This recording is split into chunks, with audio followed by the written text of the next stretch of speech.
in everyday life, where you can take just the first one, which is, may you be happy, and you can use that as a practice, just to start, instead of the first labeling thought being, may you not be happy, I don't like you, why did you say that, blah, blah, blah, you know, these sort of stories that the mind makes. Instead of going with the stories, if you want to change the situation, you have to change the way you're thinking. You have to change the way you're doing it. And so a very good practice is, especially here, whenever you see anybody, the first thing you think, may you be happy. Instead of thinking, blah, blah, blah, blah, blah, just every single person you try today, every single person you see, may you be happy. May you be happy. May you be happy. It's not so easy, because what happens is the previous way of thinking cuts in, right? So you're trying to make a new habit. You're trying to offer happiness to everybody. But then the previous thinking cuts in. And sometimes your mind will say, well, why should I offer this person happiness? They haven't particularly been very nice to me, so why should I? Then don't judge yourself, don't criticize, just watch that thought as it arises.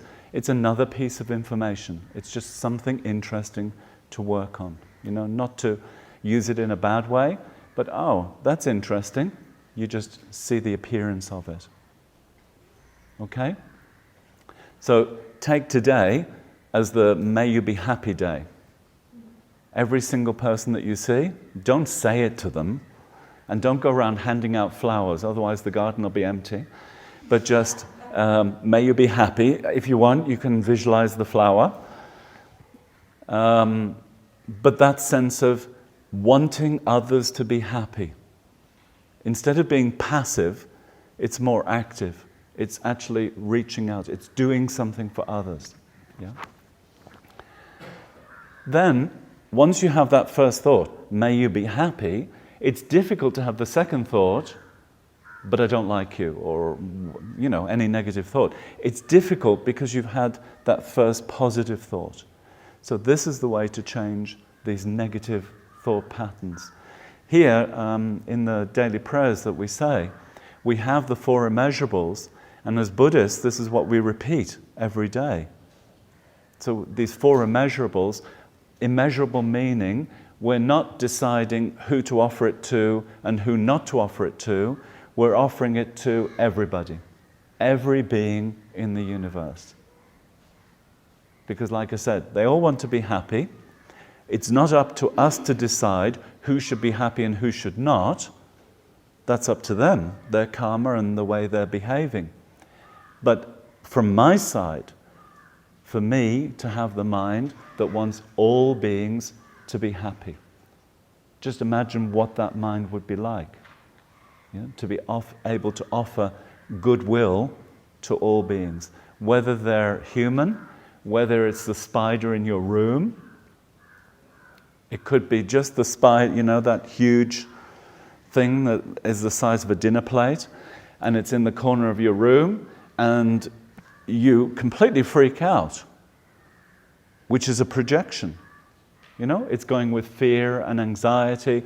So you freak out just because of this spider. The spider is probably freaking out because of you.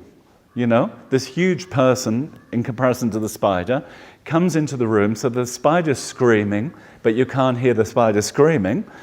You're screaming. You know, who's going to change the situation? Who's going to do it in a different way? It's up to us, right? So if you're going to go with the fear and anxiety all the time, it doesn't change. If you go with this new feeling, well, even the spider wants happiness. So may that spider be happy. May the mosquito be happy. May, whatever being it is, may they be happy. Not so easy, but you start with it. You keep trying.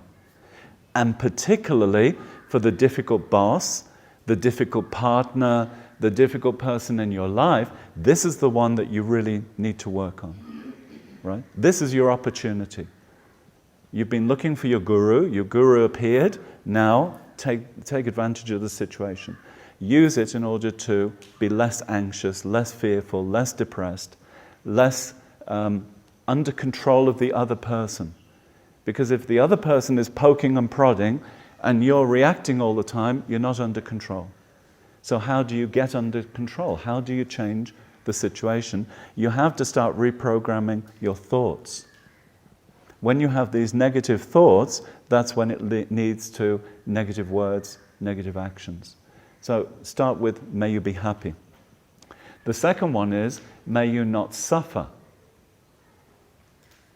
So, may you be happy, one level. Then the next level, you also don't want them to suffer. But all of us have the potential to suffer. Right? We talk about the Four Noble Truths. You know, Buddha said, the first noble truth is suffering. I think what that tells me is that Buddha was not a political person. If he was political, he would have said, the truth is happiness. And then he would have said later, well, now I want to tell you the truth is suffering. Yeah.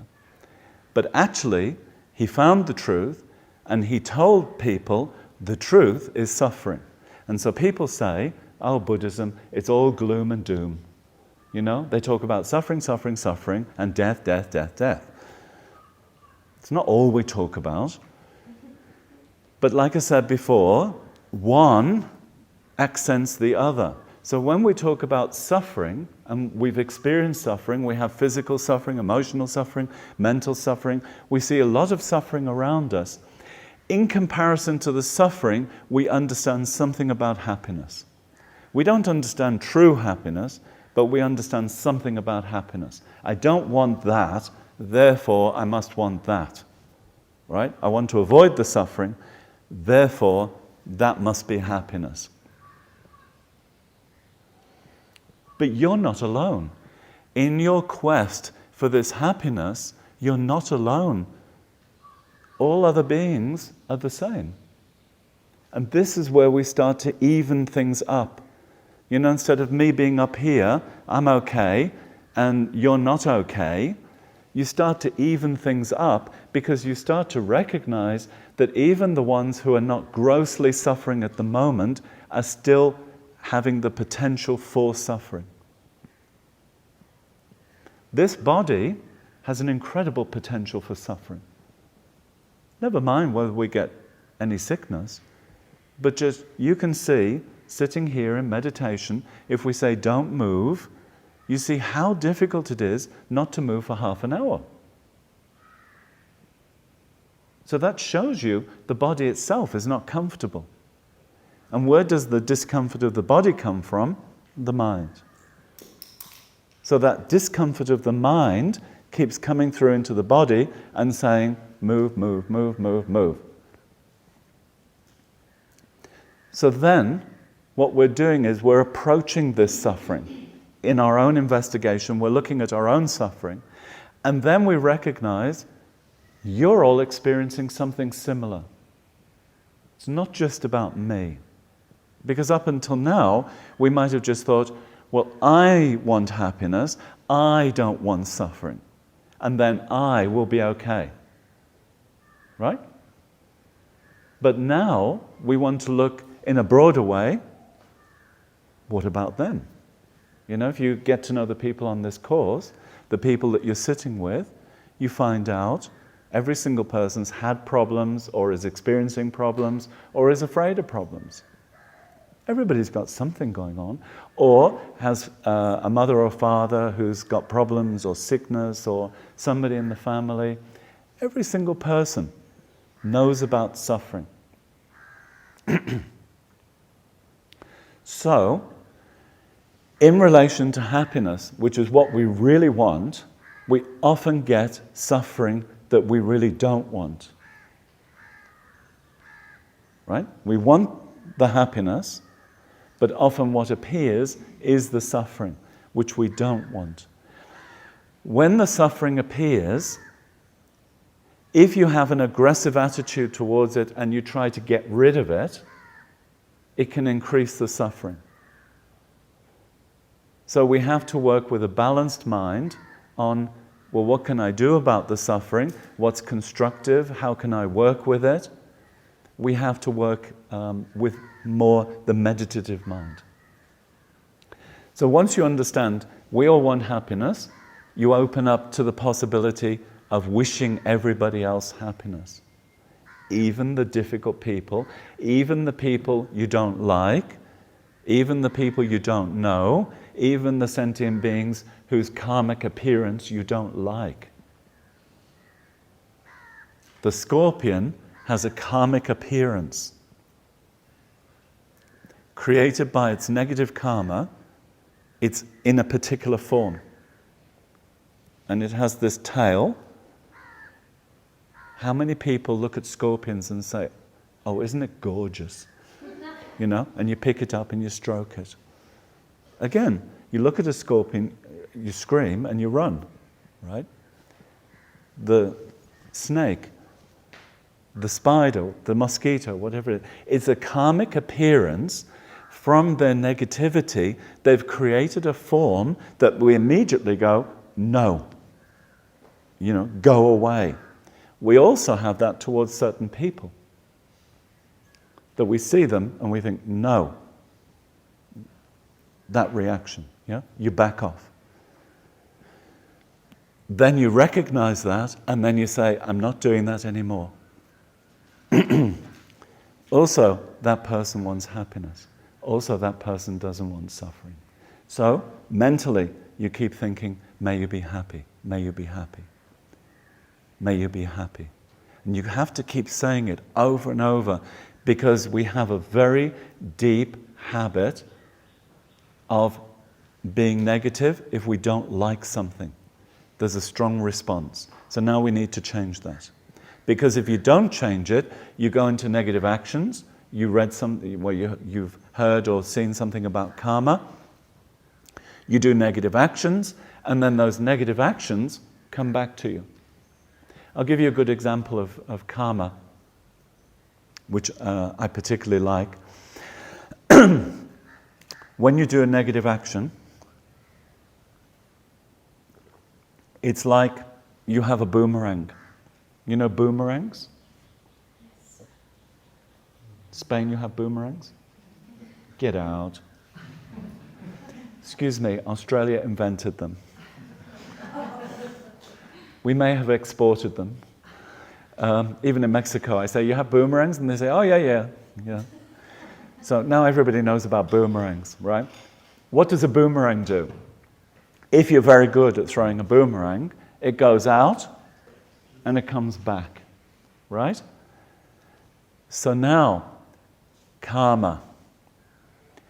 How many karmic seeds are there in 1 second? That length of time, okay? So in that click of the fingers, 1 second, how many karmic seeds, imprints, whichever way you want to think of it, whether it's seeds, imprints, how many in 1 second? Buddha said, for the lower school of Buddhism, 65. Similar to the number of pixels you need on a computer screen in order to make an image. For the Mahayana school, because we're working with all sentient beings, it gets worse. 365. The picture is very clear and very sharp. So that means in every second, you're throwing, if it's a Mahayana school, 365 boomerangs. Now you start to understand why, if we're doing lots of negative actions, life gets more and more difficult very rapidly. And when we're experiencing this negative karma, sometimes it seems like a huge burden because there's a lot coming back. So it's easier to avoid it. rather than doing it. So, okay, you've got this 365 boomerangs you throw in 1 second. We're not normally angry in 1 second, are we? But let's just imagine 1 second, 365. And they go out and they disappear because the karma doesn't come back immediately. It comes back a long time later. So it disappears and it eventually comes back. And it's usually when you're thinking, oh, life, you know, I've got it all. I've got the house, the car, the partner, yeah, chop. And you think, what happened? Why me? Isn't it? Because you can't remember when you threw the boomerang. And then it seems unfair. I'm a good person. I give money to Greenpeace and Red Cross and stuff like this. I help others. I help my family. I'm a good person. Why me? Why is this coming back to me?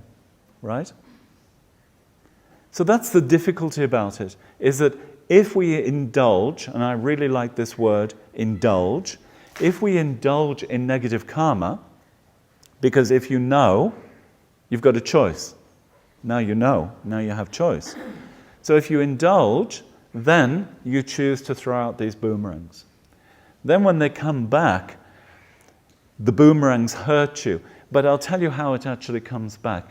It comes back in the way of frames. You know, in the movie, you have frames that make the movie. You have these, what are they called? Like slides, but it makes a whole movie. You have the negative, right? And when you run it at a certain speed, it makes a movie.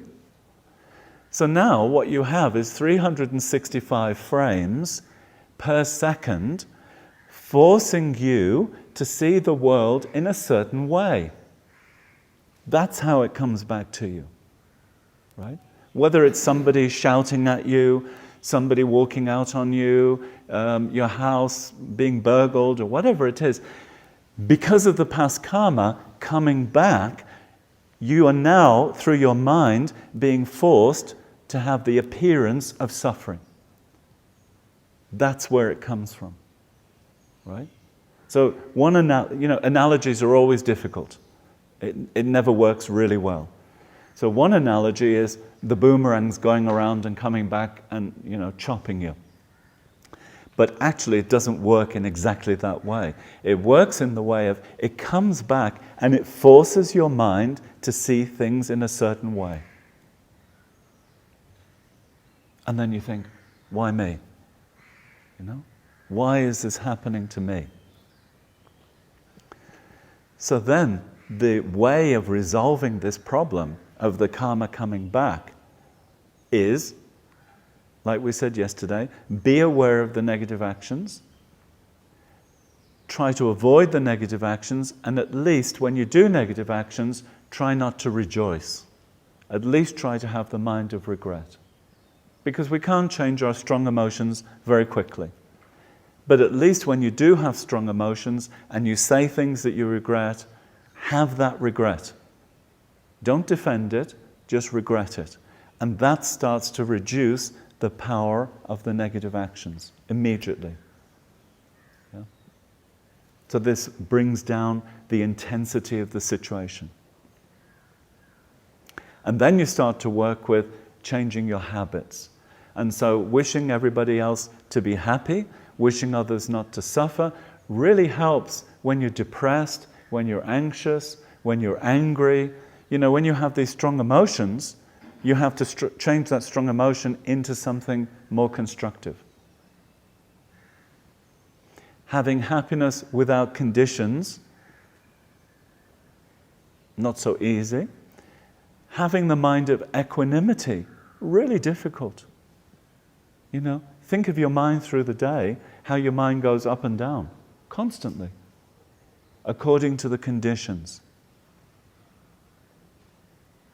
So if you go to lunch and all the food is there that you like, your mind goes up. If the food is not what you like, your mind goes down. Just one meal, your mind can go up or down. Somebody looks at you in the wrong way, they're not even thinking about you, but they look at you in the wrong way. And then you can think about that for hours after. Why did they look at me like that? I don't like that person. And then you start to make up stories about them. Or the opposite, you start to fall in love.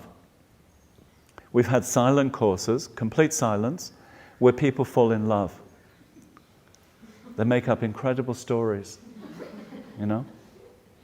This is amazing, the power of the mind, you know? Don't even speak. They don't even get to speak. Don't know anything about the other person, because there's no questions, there's no discussion, nothing. Just a total silent course. And people have come to me afterwards and say, you know, I had this really bizarre experience. I fell in love with that person. But, you know, first day, second day, you know, you look around and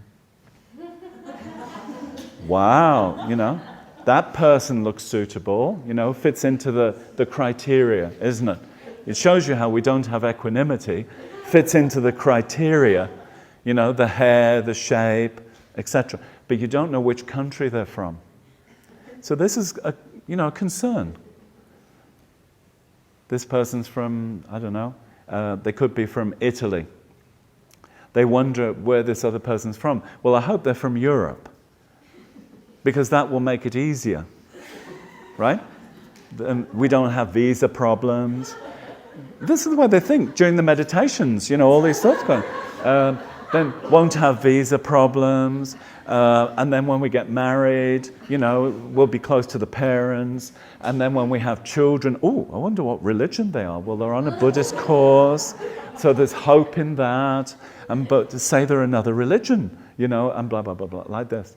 And on and on and on. 10-day course, the mind going on and on and on. Every meditation, I wonder where we're going to live. And, you know, well, Bologna's nice, but, you know, then again, Madrid. And so the mind just drifts on. And so the whole course, virtually about desire attachment. The end of the course, silence finishes.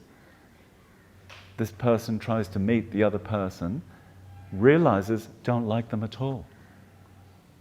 Would never be interested in having a relationship with this person. It was all a projection onto them. So somebody came and told me about this whole thing. For 10 days, I was making up this big story, and then I went to talk to this other person. No interest.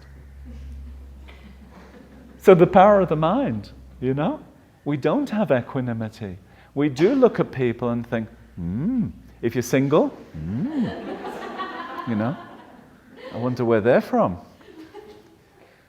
And then you find, you know, they're sitting next to them in the dining room, or, you know, trying to find an opportunity. So this is desire and attachment, right? We have desire and attachment. So we have to work with desire and attachment and see, is it out of control? When it's out of control, you can't stop thinking about it. Isn't it? 24 hours a day, you can lie awake thinking or dreaming about that person. Just over and over and over and over. And it exhausts you. Like, you know, when you're just falling in love, isn't it? The paradise time, you know, the wonderful time in the beginning when they're absolutely perfect, right? And so you're just thinking, how, where, when, what, you know, thinking. And what you recognize after a while, it's all this projection that's going on. Yeah? I'm making a story in my mind, and what I'm doing is I'm projecting it onto them. I'm not seeing the reality. And therefore, it creates a suffering. Because you're not seeing the reality. You're not seeing the truth of the person who's there. You're making something happen within your mind that is then being projected onto that person. And the same back. They're doing the same back to you. So neither is seeing the reality. There's also a chemical thing, isn't there? There's this chemical that's similar to chocolate. Similar to Swiss chocolate, I heard. Since I had that Swiss chocolate yesterday, I'm probably experiencing this. When you eat chocolate, there's a chemical, but apparently when you fall in love, there's this chemical, and it works for about a year, and then it stops. Then reality kicks in. You then see what was there all along. Gosh, she doesn't cook, or he doesn't do the laundry, or whatever it is. And then the fights start, I remember in Australia, I knew a girl who was a model. She was incredibly tall, and she was a very good model. And she'd been going out with a guy for, I think, 6 years. They'd been dating for 6 years. And hadn't lived together, very unusual in this day and age. But then she told me, we're getting married. I said, oh, that's great. We're going to live in my apartment and blah, blah, blah. So she got married, and then I saw her about a month, 6 weeks later, and she said, we're breaking up. I said, but how's it possible? You knew him for 6 years. She said, he's impossible. She said, before I got married, he would cook. He loves cooking. And she would take the garbage out. She loves taking the garbage out. So she will wash the dishes, she took the garbage out, he would do the cooking. As soon as they got married, he said, okay, now I'm the husband, I don't cook anymore. She said, then you starve, because I'm not cooking. He said, I'm the husband, I don't cook. So they had this battle raging for about 6 weeks. Take away Chinese, take away Thai, take away Indian. Every day there's all this takeaway food coming in, or hello, pizza, like this. And the fight's going on and on and on. And she kept thinking, he's going to break down, he's going to start cooking. But he was absolutely determined. And it was his projection that once they got married, everything was going to change. She was going to start cooking. And yet he knew she didn't cook. She didn't want to cook. 6 years, she'd never cooked. What was he doing? He was writing some sort of story in his mind that once we get married, things are going to be like this. So this is the stress that we create for ourselves because we're writing the stories in our own minds. It creates stress, it creates anxiety, it creates anger, and we have to know we're doing it. Because if we're not mindful, we don't know we're doing it. It's just chatter, isn't it? Chatter, chatter, chatter, blah, blah, blah, blah, blah, and all these sort of words babbling away, pictures in the mind, and it's just sort of babbling on. You have to tune in to the babble. What is going on in there? What sort of thoughts am I having? And so one way to catch these thoughts is with the, may you be happy, may you be happy.